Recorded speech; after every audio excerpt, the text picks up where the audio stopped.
We are hiding behind memes. That is it. Watu wana hide behind memes. We are depressed loot of generation. We are just hiding behind memes. Tuna post memes for the sake ya kuonyesha world tuko na furaha, but in real life manze people are hurting. Si ati hatuna knowledge. Si ati young people hawana knowledge. Si kila mtu anakuwa heartbroken kila siku. After every week you will find a girl, Jesse. A girl is 19 years. A good thing they will watch this. A girl is 19. She has been broken. She has broken 17 guys have broken her heart. Unashangaa udema alizaliwa lini? She's at 19. She's 19. Umevunjwa moyo manze, ikifikia time ya kuolewa una moyo tena, sijui tutapata nini sisi wengine. Imekuwa missed. Umekuvunja at 19. Sikia, unakuwa sponsor wa msee, you are performing wifey roles when you're still a girlfriend. That is love. Unajua no, it's not love. Only mara moja. Jesse, kuna tofauti. Campus love is all about lust. Me in fact tuambia wase relationships imenikataa, mimi sijali nazo. Mimi yeah. Uliza tena. Have you ever been tormented by love? Love mai kukwaza yani. Kufinya kidogo ika. It depends with which kind of love sasa. Tuonge sasa ni mapenzi. Mapenzi. Love. Wow. Ile agape ni ya Mungu. Ile agape ni ya Mungu. Ile wazazi ni gani? Sijui but something yeah hiyo watu wanasoma yeah mapenzi that even if you grow tall and you are a fool, we'll call you a tall fool. You grow old, you grow fat and you are a fool, you'll remain a fat fool. So experience is the best teacher, but it only teaches fools. Problem with us, we go and tell ladies, wrong ladies, we go and sleep in the guise of Delilah and they ended up killing us and killing us our visions. So tunaenda kuambia wrong ladies, they end up injuring our ego.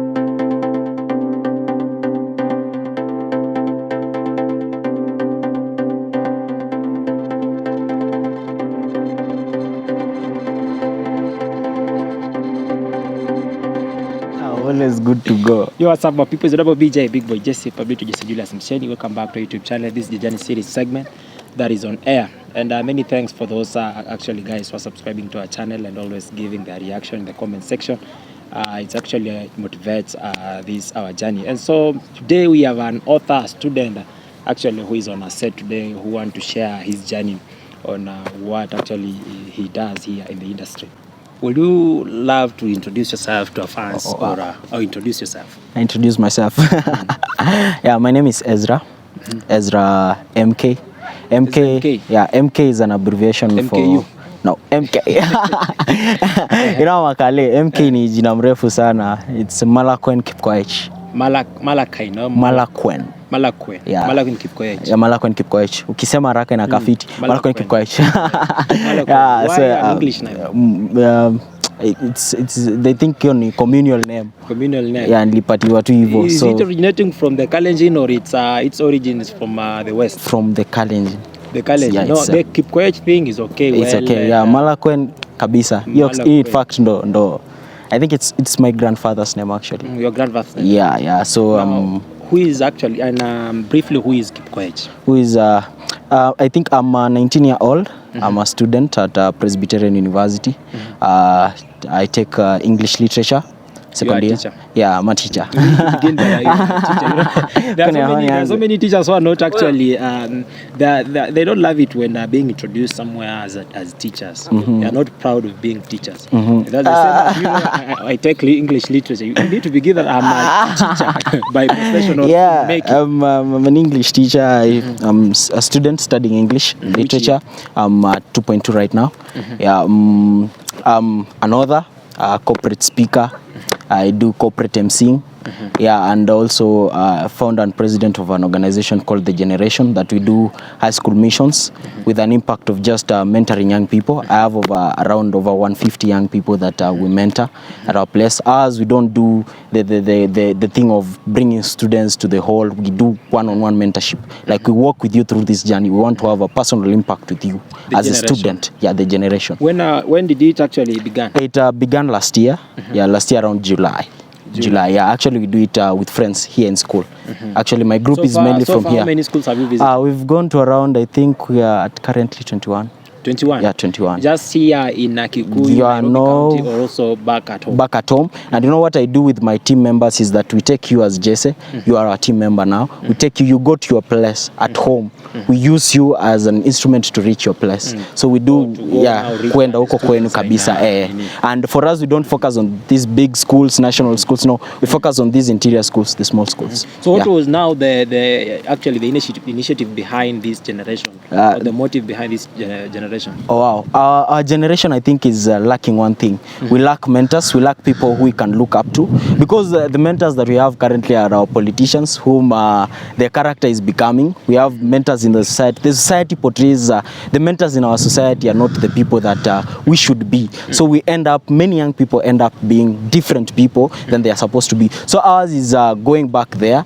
You know, Jesse, there is a story that is told of a man who was passing by a pit and happened to fall into the pit.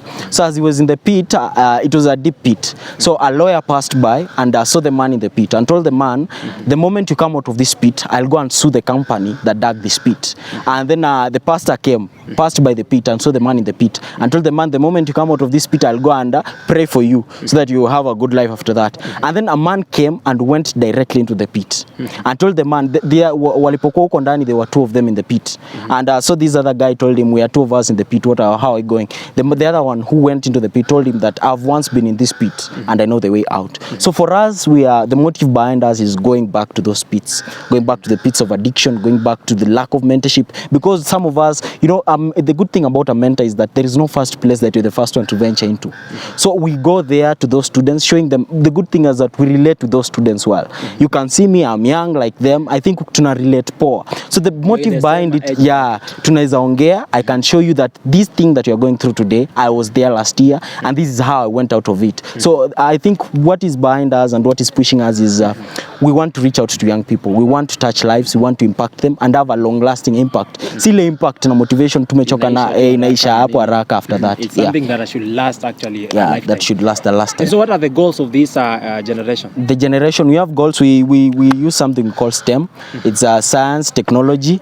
I've forgotten the E and M, but it's science, technology and mathematics. Like as much as we focus on the mentorship part, we want also to tell you that even if you become a mentored person or a successful person without character, you won't make it out of the society. There is no idea of which we've seen young people or people are becoming successful, but their habits are becoming. You won't have a long-lasting impact in earth.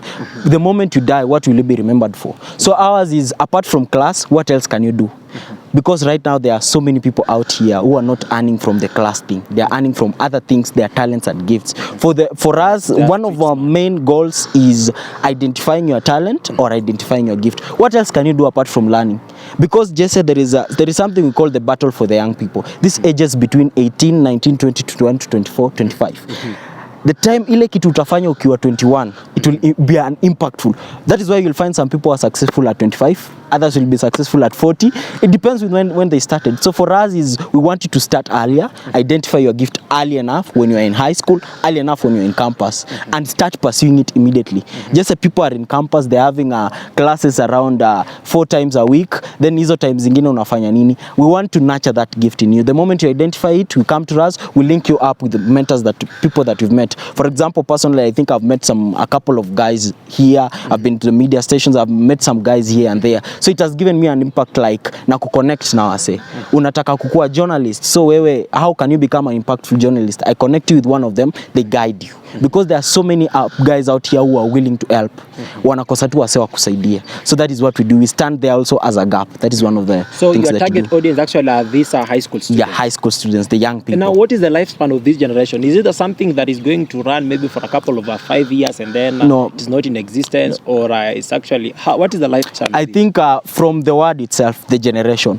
We are meant for this generation. So it is forever. Even if 10 years to come, I will be 10 years older. But the real person will be 10 years younger. Like right now, atakuwa kama mimi sahi. So yeye ndo atakuwa na spearhead the vision of this generation. We call ourselves actually the dynamic future. We believe that we are part of that generation that is different. We are part of that generation that is secluded. That generation that is set apart. That apart from other young people that are doing nasty stuffs, apart from other young people who have engaged in some addictions here and there, we are that generation generation that is sisi ni tofauti.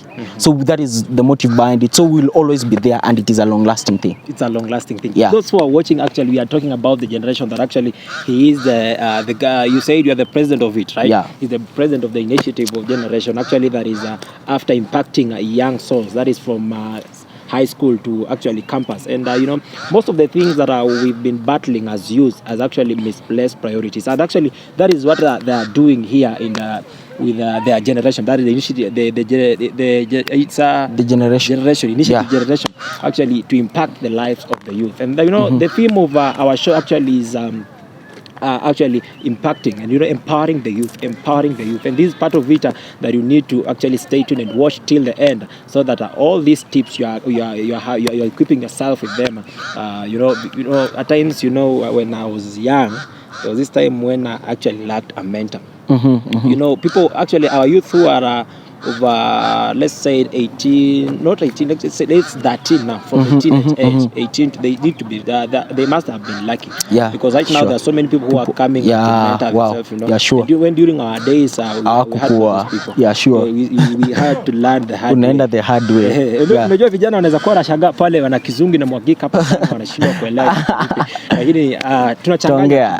Hii ni Ezra mwenyewe, tunaongelea tu kwanza ile introduction na part of it actually. Tujaingia ndani sana. Yeah, kabisa. Wanaweza kuwa wanashtuka kidogo.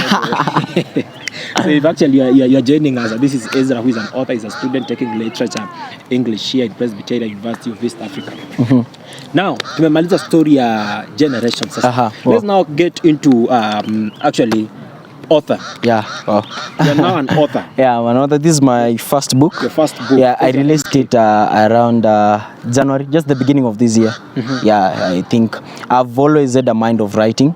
I believe that, I was reading a quote somewhere that if you want to hide something from an African, especially a Kenyan, you keep it in a book. A book. Yeah. Your book actually is Flourish. Yeah, it's Flourish. Flourish by Ezra MK. Yeah. Unleash your potential.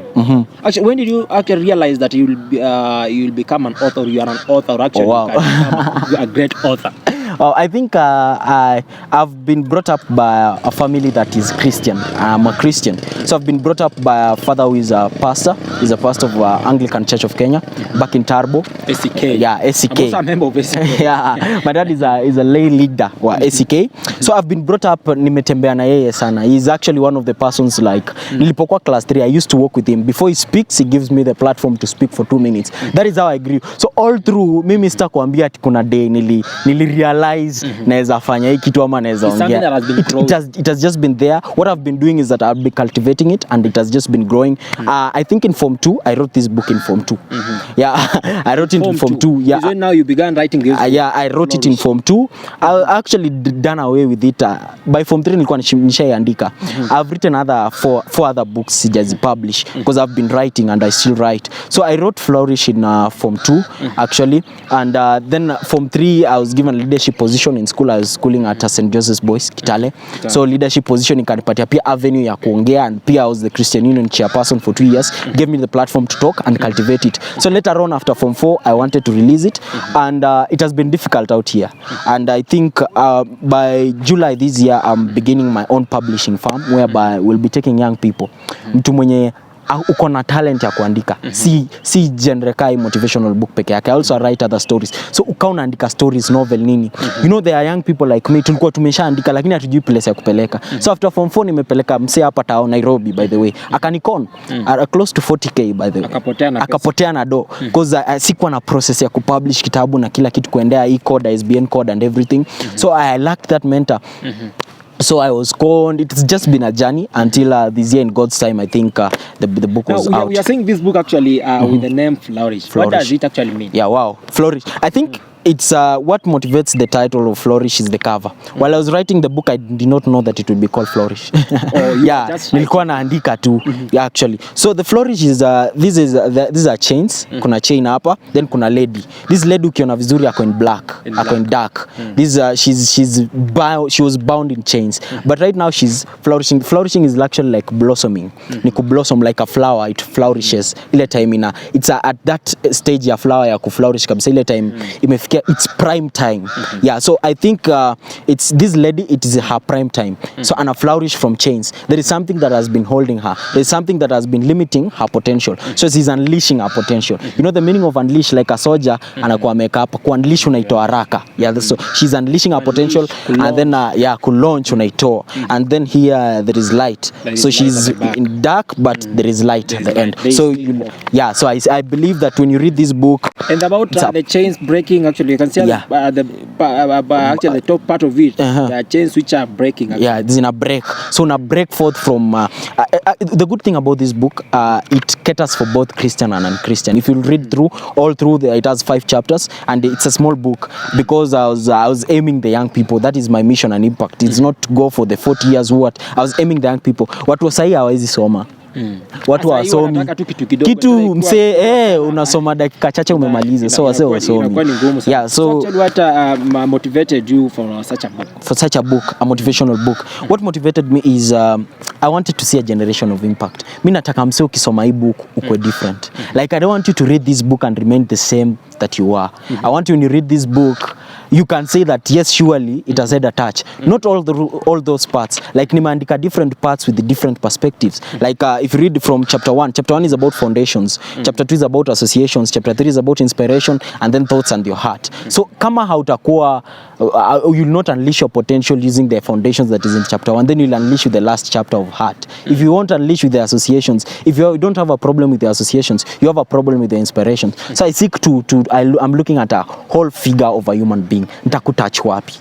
So I want you to have an impact, even if not all, in some part of your life. In some part of your life. Yeah. Now, for the viewers actually who are watching, could you read them actually the synopsis part of the synopsis? Wow. So, so actually get a brief. What actually the book talks about. The book talks about take the first courageous step. It doesn't matter how many people are doing the same thing that you are doing. It doesn't matter how many people failed in the same area that you are in. Whether it is in your academic, sports, or any other field, just do it. Unless, of course, you are crossing a road, then a little bit of speed might be necessary. See, you have already wasted much time. Action is the foundation key to all success. The strongest factor or ingredient for success is taking action. Believing you can do it, believing you deserve it, and believing you'll get it. Success is not a citizen of any country. Success is not an inheritance of any group, person, or people, but it's a product of mindset.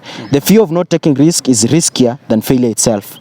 It is better to try and fail rather than fail to try. One of the greatest tragedy of our time is the transition between deciding and doing. Many young people dream big, they talk about the latest trends in the market.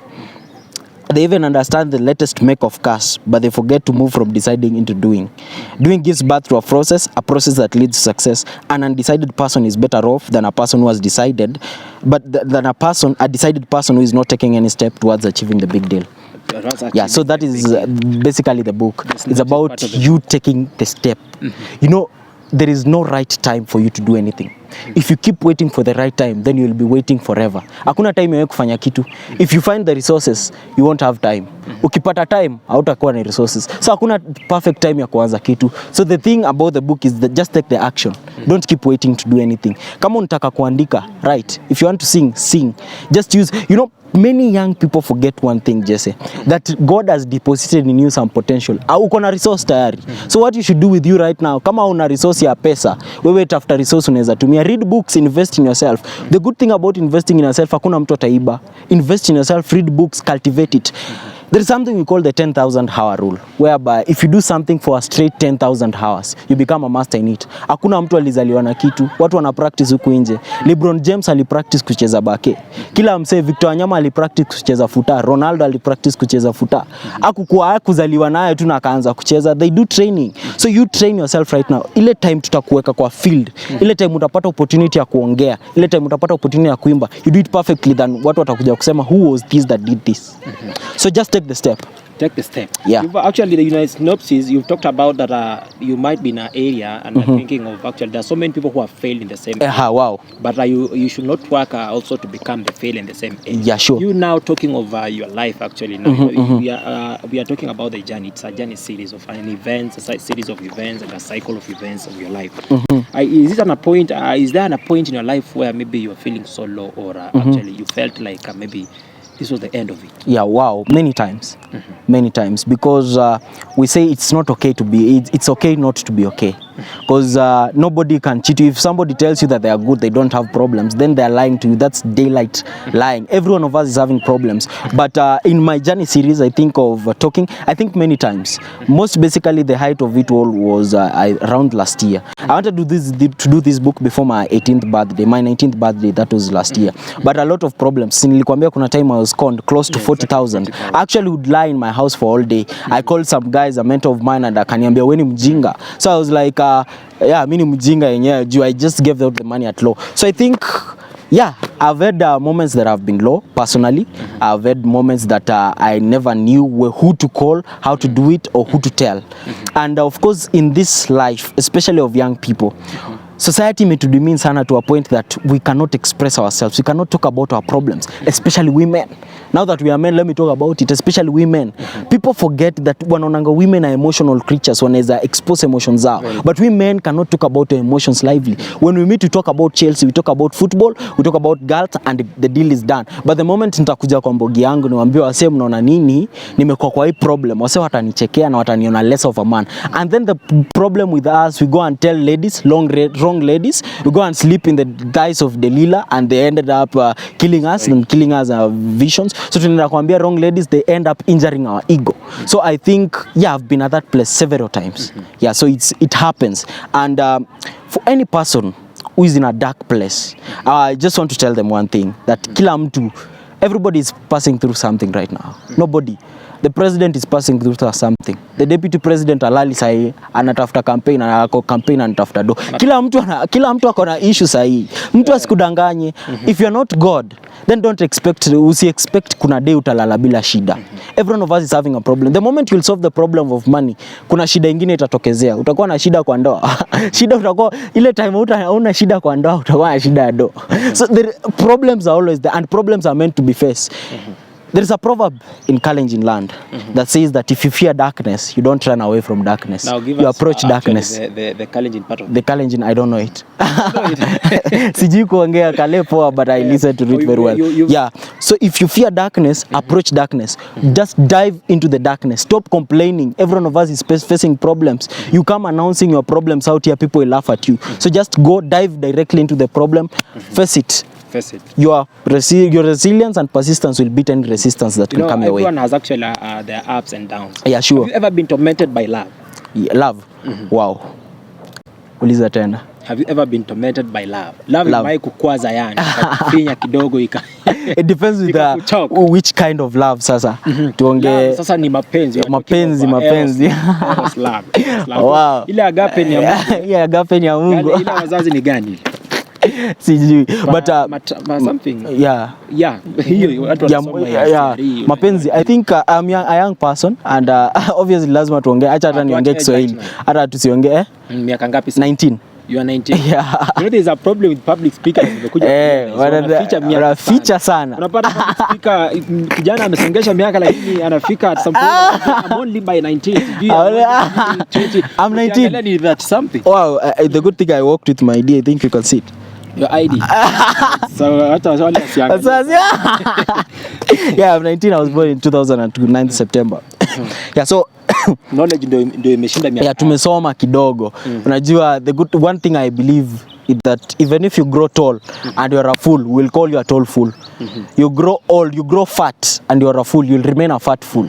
So experience is the best teacher, but it only teaches fools. The difference between mimi wa 19 na ule mse wa 30 ni experience. See, knowledge tunaweza soma kwa books, in fact for me I read a lot of books. I choose so that tukuwe na content ya kusimama mbele wase. The moment tunaongea mbele ya mse, either utakuwa na value ama lose value. So I think mapenzi Jesse, sisi ni wase young. Acha hata to change language, tusiongee English.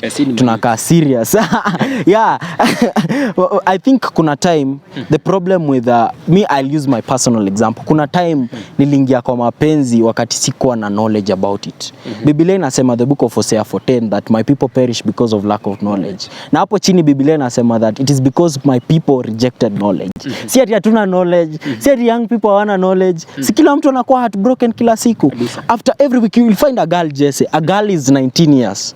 A good thing they will watch this. A girl is 19. She has been broken She has broken 17 guys have broken her heart. Unashangaa udem alizaliwa lini? She's at 19. She's 19. Umevunjwa moyo manzi, ikifikia time ya kuolewa una moyo tena, sijui tutapata nini sisi wengine. Imekuwa missed. Umekuvunja at 19. Sikia, uko na hiyo experience lakini bado unarudi kupenda mse. Si ati hatuna knowledge. Tume reject knowledge ka young people. So kuna time hata mimi nilikuwa nime reject knowledge, lingia kwa mapenzi bila kujua. It ended up ruining me. I think it was after form 4. Yeah, I ended up loving a girl. Yeah, kidogo. Yeah.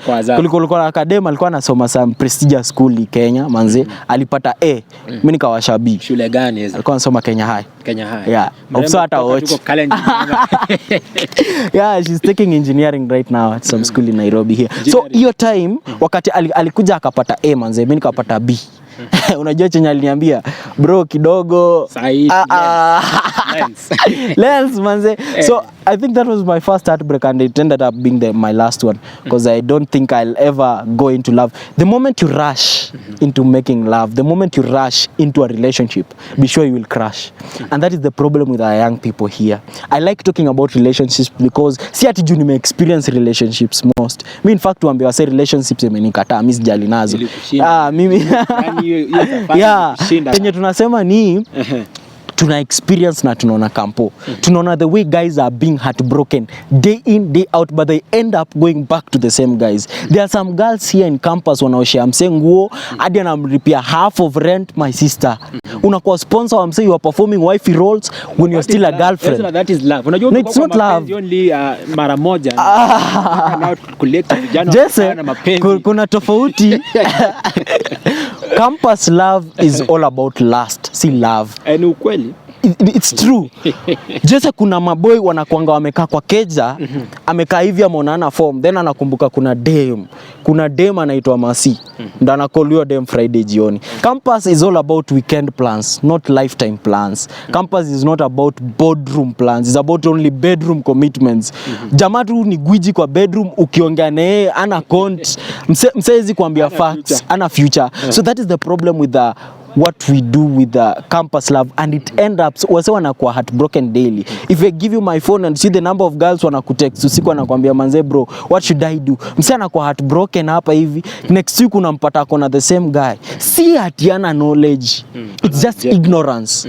Na kitu itatumaliza as young people, it's ignorance. We are so ignorant. We are in fact I was reading a book and saying this is the most ignorant generation of our times. Jumse utakuwa heartbroken last week, utarudi pale na unasema love. My sister, which love? Utapata mse you've dated a guy from form 1. Sasa mko third year campus. Uru amemaliza, presidential term imeisha. You guys are still dating. Unamuliza any plans? Jamaa ana plans. And let me give you a true test of love. If you think that guy loves you, go and ask them only one question. I want you to ask them one question. What plans do you have for us?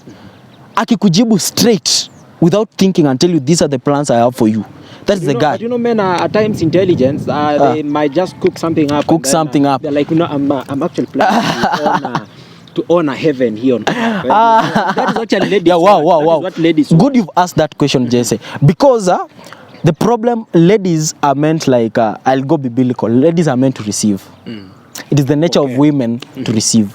That is why every one of us is a man. That's why the Bible does not term anybody as a woman. It's a man. But the difference between men and women is that a woman has a womb. What's the work of the womb? To receive. We give them semen, they give us children. So the work of women is to receive. So the women should receive the vision of men. So as much as you sit with that guy of yours, hapo kwa keja mkiongea, amekupeleka date, umemuuliza future, amecook future. Is he taking any step towards that future? Kuna baby steps anateka. Kuna tofauti ya mse anaongea tu. Jamaa anakuambia in future I want to be the biggest the millionaire in this country. I want to have the biggest brand. I want to have the biggest company. What is he doing about it right now? The true test of a person who is going to achieve it. Tunataka kuona baby steps. Biblia inasema kwamba do not despise these days of small beginnings. Wewe Jesse uko na YouTube channels. Tunaona steps. We can see you are heading somewhere. So tunataka kuona mse anafanya nini. Kwa kimbia huko umse ako na future. Baby steps zinaonekana. So umse ako na future. Tunaweza ona baby steps zake ama tu ni kujipiga kifua. What plans does he have for you? Just ask him straight above. What plans do you have for me? If he has no plan, my sister, quit that relationship very early in the morning. Don't wait to be told, because in the end you'll be heartbroken. Do you know relationships are so costly? Zina take time manze. Unamkatia 2 months, the third month ameingia box. You guys grew for a good 3 years. They had break. You've wasted 3 years. Unajua miaka 3 sahi manze, watu wanakufa young squeezy. Miaka 3 ukiwaste miaka 3 ni nyingi sana. Mingi sana. So from your 3 years actually the big problem you are facing as youth actually it is love. It is love. We enter into a relationship without purpose. If you go into a relationship without a purpose, it will crash. Inafaa unaingia kwa relationship ukiwa na tunataka nini? Most young people enter into relationships because of emotions, not intentions. If you enter into a relationship because of emotions, it will crash. Let me not cheat you. And we don't date because of emotions. If we would be dating because of emotions, every one of us right now would be in love. Because mimi nitaona hapo manzi nimfilie sahi, niende nimkatie. We don't date because of emotions. Tuna date because of intentions. Uko na intentions gani na msee? So kaa wewe ni yako tu ni emotions juu utapata msee mnapatana tu kwa bedroom kila siku, then what? Kuna time manze mtakuwa mmefanya kufanywa yote. You guys are 30 years. Haya mnakaa bedroom mnaulizana sasa. What else are we doing? Love is not sex and sex is not love. So apart from the emotion stuff, what intentions are you guys having? So the problem with our young people is that tunaingia kwa relationship without a purpose. Miles Monroe says that if the purpose of something is not understood, life is misused. If the purpose of a relationship is not understood, you're wasting time. You're wasting time. Yeah. Umesema life, actually love is not sex. Yeah. And sex is not love. Yeah. And now, what solution? You know, we are impacting lives. We need to provide solutions. What do you think is a solution for this bigger problem actually that is we are facing as youth, this love problem? Love problem. Wow. The first thing, tarudi hapo, purpose. Identify purpose. Jesse, you cannot give what you don't have. You cannot give love if you don't have love. So the first thing, I think, before you even identify your purpose and everything, love yourself first. As a girl, as a lady, do you love yourself before somebody comes to love you? Do you buy yourself makeup? Do you buy that expensive wig? Are you clean? Umeona dem mchafu? Kuna madem ni wachafu, ajipendi na unataka tukupende, tutakupenda aje? Manze, love yourself first. Yeah. So as a young man, have I bought myself that expensive watch, that expensive shoe? I love myself first. If I don't love myself, I cannot give love that I don't have.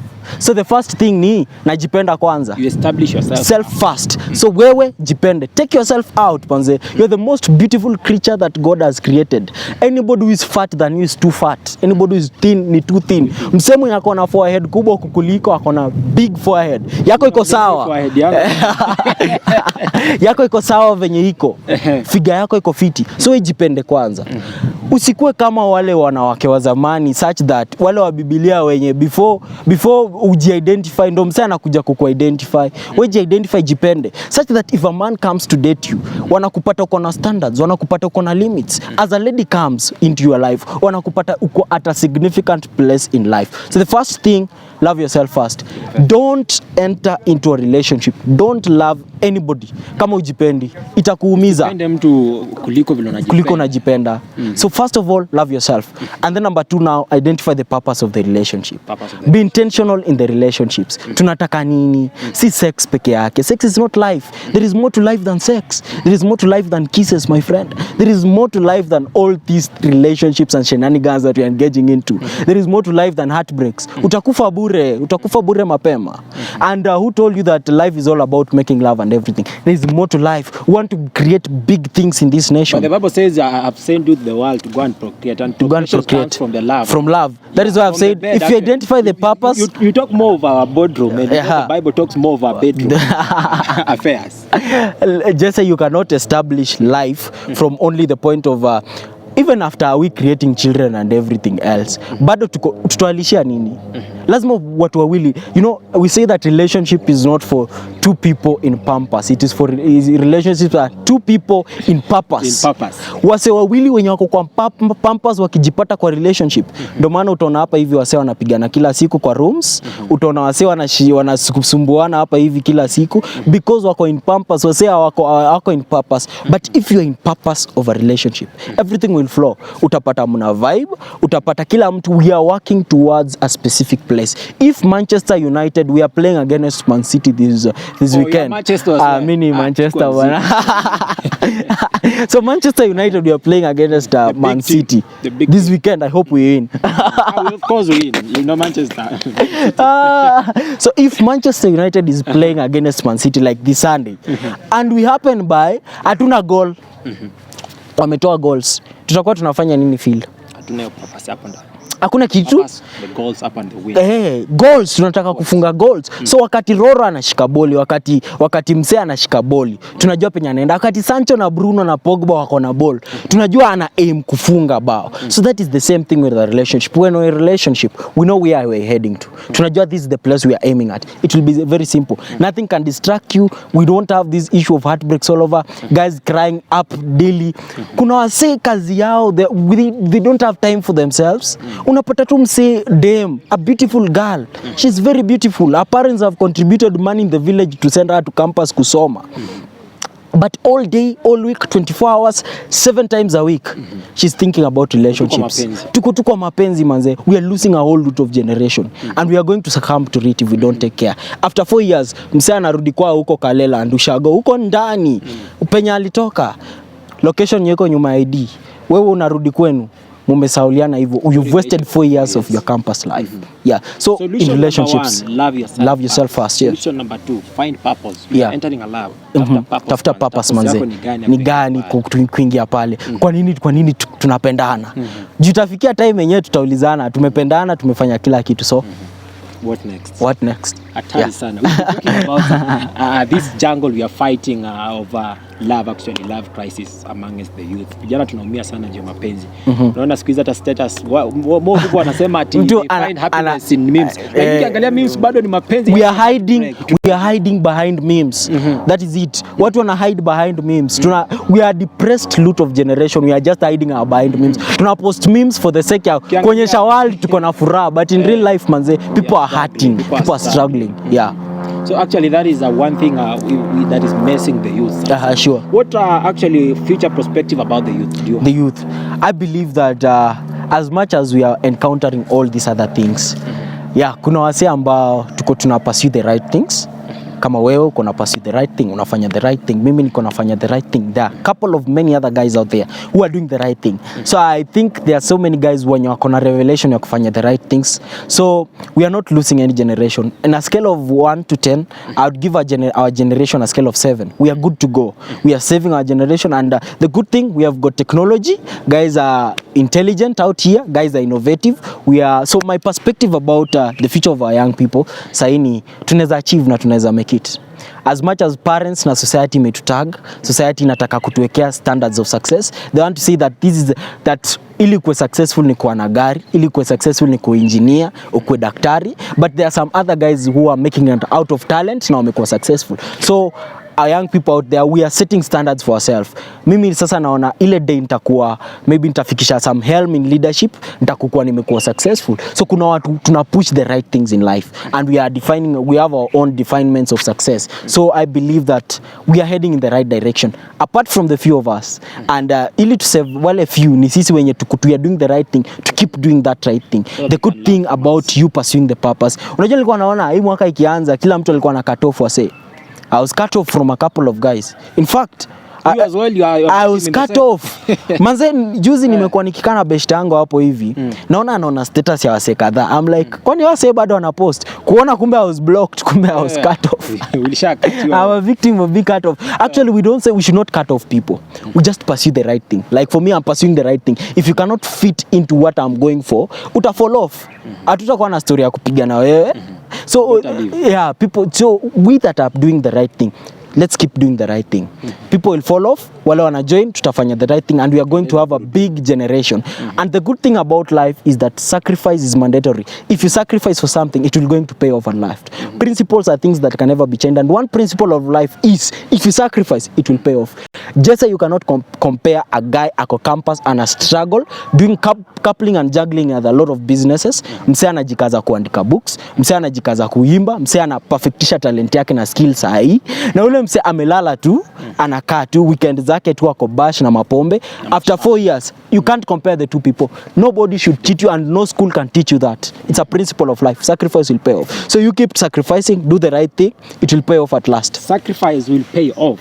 And actually now getting back to our book, unajua tulipotea that is the problem with interviewing these public speakers.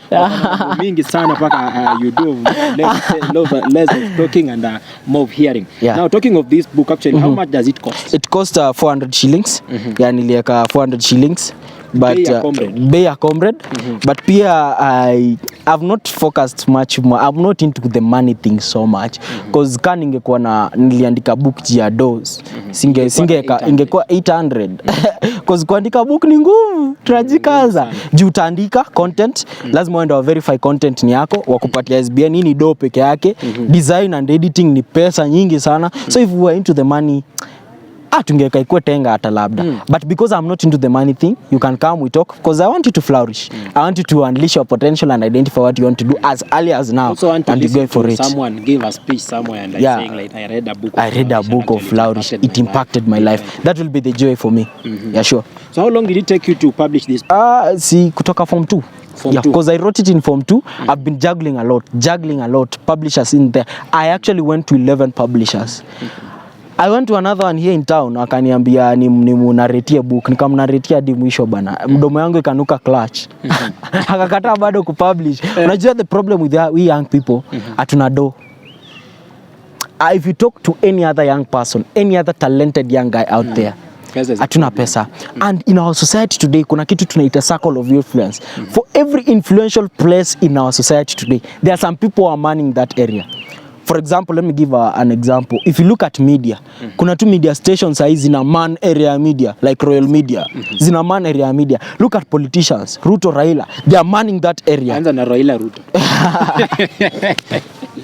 Whatever. They are manning that area right now. Exactly. So those are people who are occupying positions of influence. Like go to like what I'm doing. The circle of influence of corporate speaking. Robert Burale is manning that area. And if you meet such people, they won't allow you into their influence because you will create competition.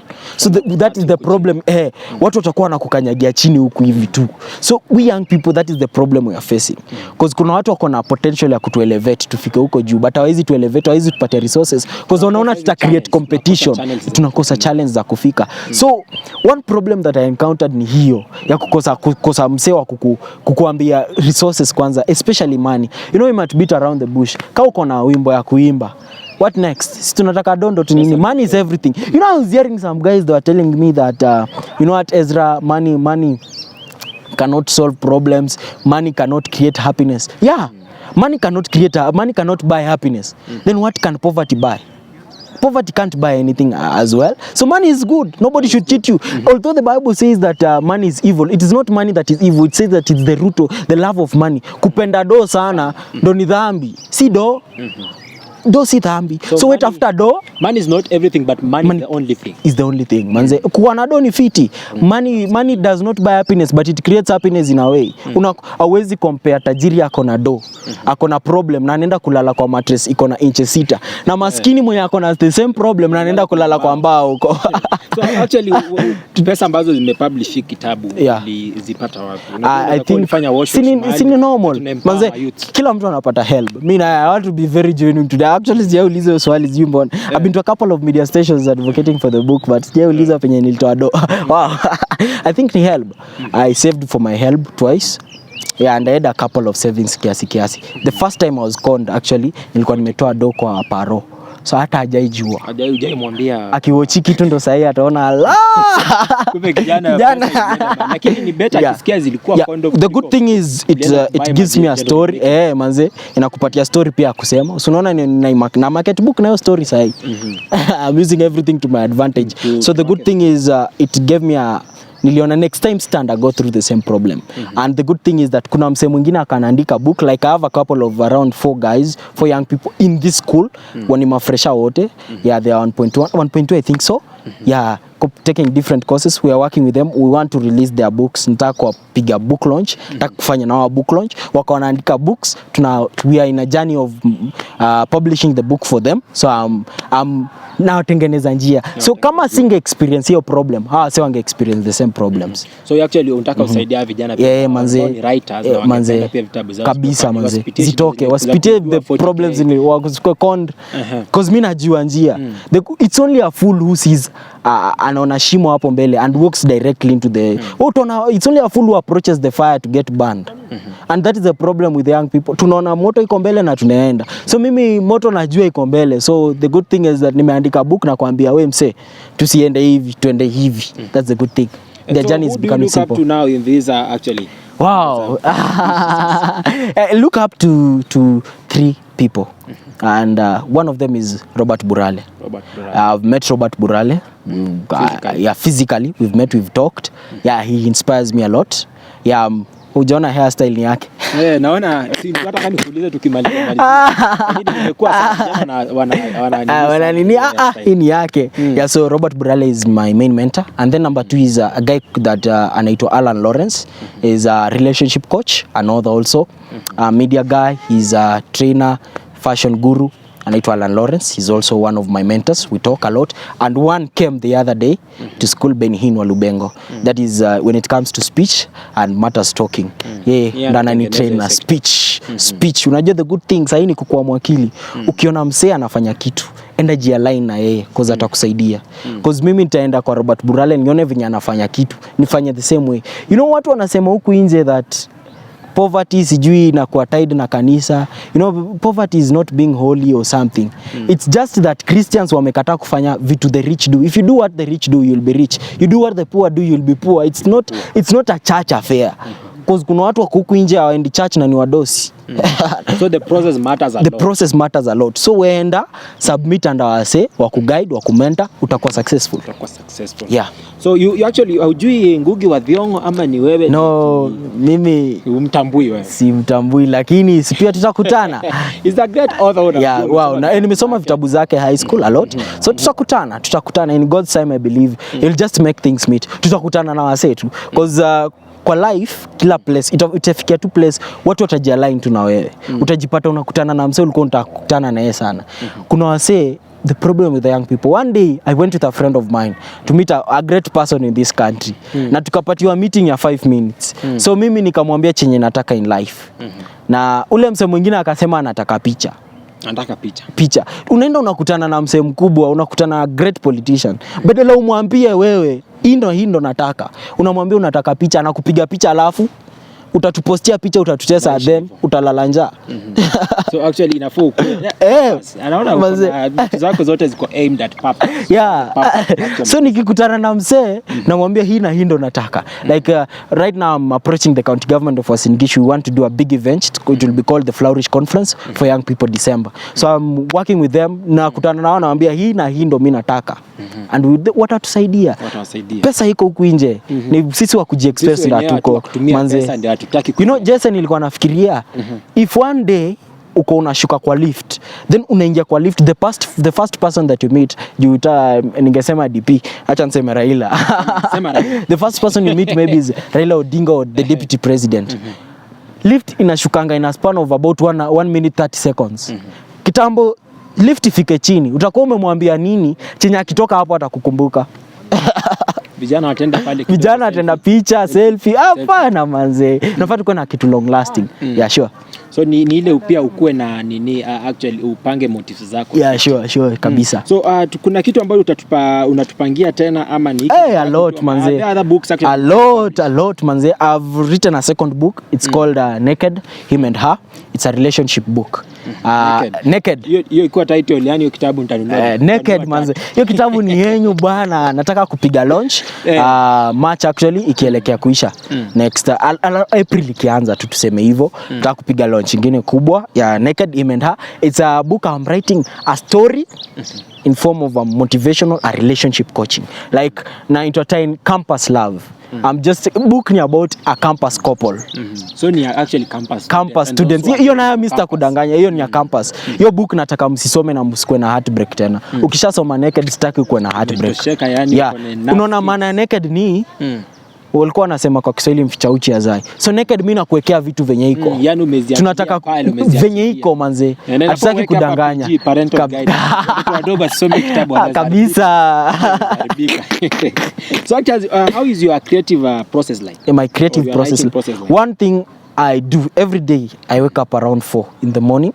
The first thing I wake up, the first thing I do in the morning, I listen. I listen to sermons. I listen to talks. Yani najiequip naisikiza podcasts. I listen to a lot of them. The second thing I do is I read. So I read books. So itafikia time. Uamke na maombi? Sasa maombi ni ya kwanza, hiyo ni lazima. Hii hata hatuiweki kwa hizi zingine. Yeah, so by the time nafika 6 asubuhi kuna kitu nimegrasp. And then kuna every day on Thursdays and Friday I write, like today and tomorrow. I write a lot. So mimi huandika. I write like niko na book. Hiyo book naitanga tu skimmy work. Skimmy work. Naandika tu. Nikipata quote mahali nakuja naiandika. Nikipata nini, so itafikia time nataka kuzikutanisha mahali kwa book. Hiyo time ndo naandika. Then the next thing I do natafuta quotes to support it. I have the skeleton of the book. Then the next thing I look for quotes to support it. I give it to a guy, asome, anipate general objective view, and then that's it. So that is my creative line. Yeah, the moment umeji-equip na kitu, ikifikia time ya ku-expose, inakuanga rahisi sana. Yeah. So we kitabu unaweza amuka tu hivi na uanze kitabu. I can write. Uko na nini? I write a lot, yeah, sure. So tutegee tu vitabu mingi. Vitabu most manze, kwanza hii mwaka napiga 3 ama 4 kabisa. So imekusaidia vipi so far kwa hii kitabu? Kwa hii kitabu si sana. You know, we have to keep things straight. Naked. Yeah, the good thing, if you look at this book, si mbogi yangu imebai. Nilikuja na kambogi wako around. Unaona wana hang around. Hakuna msee wa mbogi yangu wako na hii book. Mimi sitakudanganya. Wenye wako nayo ni some classmates wako nazo wamebuy book. Yeah, friends wamebuy kiasi. Guys are buying, si mbaya, but institution platforms kiasi ngumu. Yeah, you know wanasemanga bado. I'm planning to do that next week. Yeah, that is in the mind. It's already in the scope. After sahi peleke manze book. Mwambia panga with the pusa actually inaweza ka event you launch this book. The other time I saw it from someone else ulikuwa umelaunchia. Yeah, manze church. Yeah, church tulipiga launch kabisa manze. So pia I believe we have a lot of things coming up for our school. Like personally maybe we are looking into the future. Some of us want to be leaders in this school, also to help them. So bado tuko last with the students also leaders, so that actually kitabu bana nini kwanza hao inafaa kuwa ameshazi buy kwanza kabisa. We launch it because you know mtu anaanza kugrow na place yake manze, hautakubalika kwingine kabisa. Nenda pale aje investor unaambia you know. But the good thing is support imekuwa real manze. Friends wameni support si mbaya, because I've seen the moment it was out a couple of friends reached out and said book. Like if you see leo kuna copies nimesha sign by the way. Sijikani iko kwa baga ndio unaona, like this one I've signed it for someone like Brian. Unaona nilikuwa namletea leo. I've signed for a couple of friends wame si mbaya. So vijana bana tununue vitabu actually hii haina age bracket. Unasoma ni mzee kijana mtoto unasoma.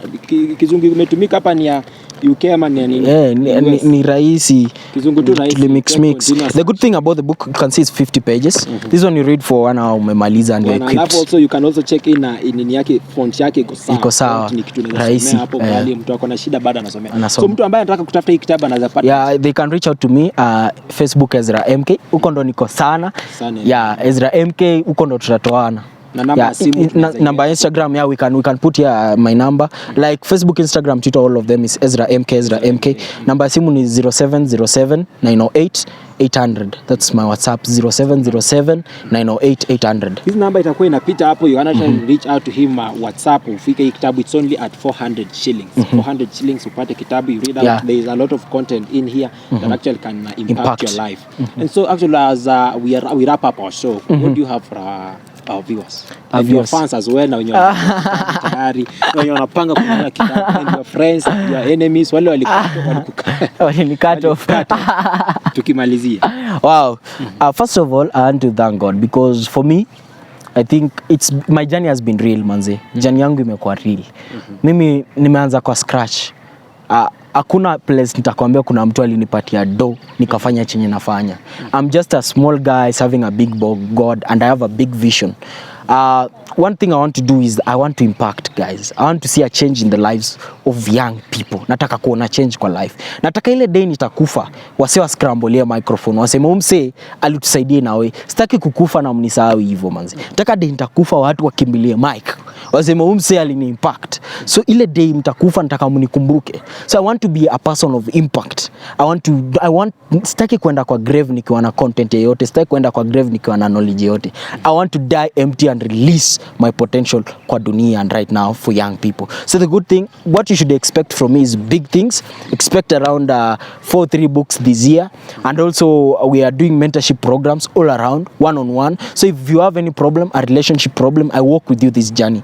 I want to walk with you. I want to pray with you. We want to stand with you all this journey. Mimi I'm open. You can call me at 12 midnight. We want to talk purpose. Mimi nikipata mse mwenye anaongea purpose tutakuwa mabeshte. So let's talk purpose. Big things are coming. Our country is big. We are big people. We are young people. We have a great future, manze. Nobody should lie to us that our future is not seen. Tuko na impact, manze. We are millennials on the move. We are doing great things for this country. We are doing great things, and we still have to do great things for our country. Kabisa, manze. Kenya. And so for those guys actually who've been watching, asanteni sana. We are coming to the end of our show. And remember, kitabu mnunue hizi vitabu sana Flourish. Before alete kingine, inafaa mkuwe mmenunua hii stock. Kwanza hata inafaa enda alete zingine. Watu wa libraries, watu wa shule, bookshops. You also buy this for yourself. One time utakuwa uambiwe kuna students somewhere, even in a country somewhere, who are studying the good thing with the book, Jesse, is that is what I tell the people I mentor them in writing. The good thing with the book is when you write, it reaches a place where huwezi fika. A lifetime investment. Inaenda kabisa. Songa tu kabisa. Pale kuna shule huko Harvard wame-translate. Wamesoma kabisa manze. Yeah, wow. And so if you are new to this channel, ujakuwa subscribe, kindly remember to subscribe and leave also your reaction in the comment section ya brother Ezra ambaye atapitia pia afurahie kidogo. Na namba yake hapo, you can reach out to it. Na Instagram, Facebook and Ezra MK kila mahali. Kila mahali unaweza reach out ukitaka pia. Is also open. You are open kuitwa. Yeah, that is what I do most. We talk. So umesikia kidogo. You should rate me kidogo. Wacha niwaibie kasiri kidogo. Tunataka kutengeneza hapa a Poa Film Society. Wow. A film society is a club actually ambayo tunataka to launch hapa na PC ambayo itachukua watu wote, content creators. Wow, kabisa manze. Mentorship talks and all that. Na wale pia wa movie pia kuwatch tunapiga kabisa manze. Having a session on Fridays hivi kidogo. So tunaipanga ku launch in one of the fine days in 2 weeks time tutakuwa tumemaliza hiyo shughuli. And part of them you can talk about this and launch also this book for it, na tuambie vipi pia aibuy. Kama hata kwa amebuy hiyo siku atakinunua tutamwambia mbele ya watu anunua kabisa manze. Kwanza nini hiyo nini ya inunue kitabu. So many thanks to you guys. Remember to subscribe. Msisahau kusubscribe. I've been Jesse Julius Msheni. Let's meet in our next interview. Bye bye.